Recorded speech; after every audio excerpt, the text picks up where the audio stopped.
Good morning student, आपका स्वागत है सम्राट मैथ एजुकेशन यूट्यूब चैनल पर। हम लोग क्लास 6 के हिंदी का चैप्टर नंबर 12 रहीम के दोहे, जो कविता है जिनके लेखक खुद रहीम साहब हैं, इनके पाठ से कुछ प्रश्न उत्तर हैं जिनको हम लोग सॉल्व करेंगे। आप लोग अच्छे से ध्यान दीजिएगा, मेरे साथ प्रश्न उत्तर को पढ़ने का प्रयास कीजिएगा, कॉपी कलम निकाल लीजिए और क्वेश्चन आंसर को लिखने का प्रयास कीजिए। देखिए, पाठ से पहला प्रश्न है, अपने मन की पीड़ा को क्यों छुपा कर रखनी चाहिए? तो उत्तर होगा, किसी के सामने अपने पीड़ा को प्रकट करने से केवल उपहास ही सुनना पड़ता है। कोई हमारी पीड़ा यानी दुख को बांट नहीं सकता है, लेकिन अपने मन की पीड़ा को मन में ही छिपा कर रखनी चाहिए तो अच्छा है, आपका लोग मजाक उड़ाता है। दूसरा प्रश्न है, प्रेम को धागे के समान क्यों कहा गया है?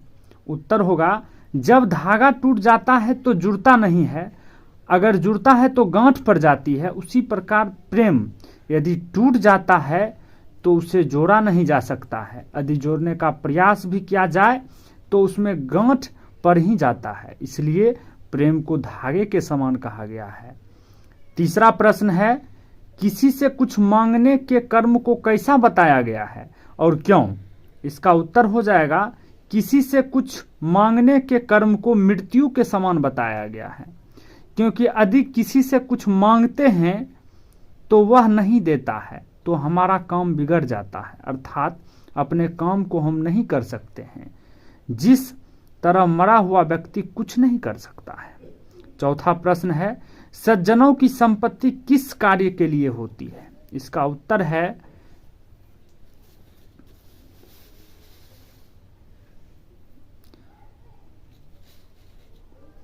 सज्जनों की संपत्ति परोपकार के लिए होता है। जैसे पेड़ परोपकार के लिए फैलाता है और नदियां परोपकार के लिए अपनी पानी का प्रवाह करती है।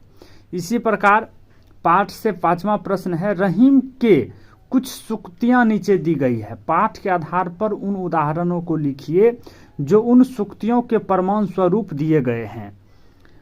देखिए, इसमें क नंबर में है, अच्छे लोगों पर बुरे लोगों की संगति का बुरा प्रभाव नहीं पड़ता है।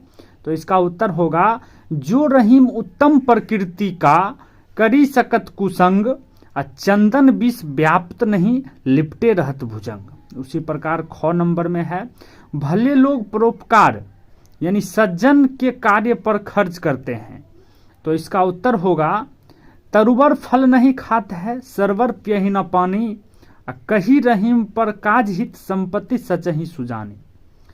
गौ नंबर में है, हमें छोटे बड़े सभी का सम्मान करना चाहिए। तो इसका उत्तर होगा, रहीम देखी ब्रेन को लघु न दीजिए डारी, जहां काम आवे सुई कहां करे तरवारी। उसी प्रकार घ नंबर में है, दूसरों का भला करने वालों का अपने आप ही भला हो जाता है। तो इसका उत्तर होगा, यो रहीम सुख होत है उपकारी के संग, अब बांटन वारे को लगे ज्यों मेहंदी का रंग। देखिए, उपकार करने वाले व्यक्तियों को जो है हमेशा सुख होता है, क्योंकि जिस प्रकार मेहंदी लगाने वाले व्यक्तियों को खुद ही मेहंदी के रंग हाथ में लग जाते हैं। उसी तरह देखिए 4 नंबर में है, हमें किसी कार्य के लिए अधिक व्याकुल नहीं होना चाहिए। तो इसका उत्तर होगा, कारज धीरे होत है काहे होत अधीर, समय पाए तरुवर फले केतक सींचो नीर।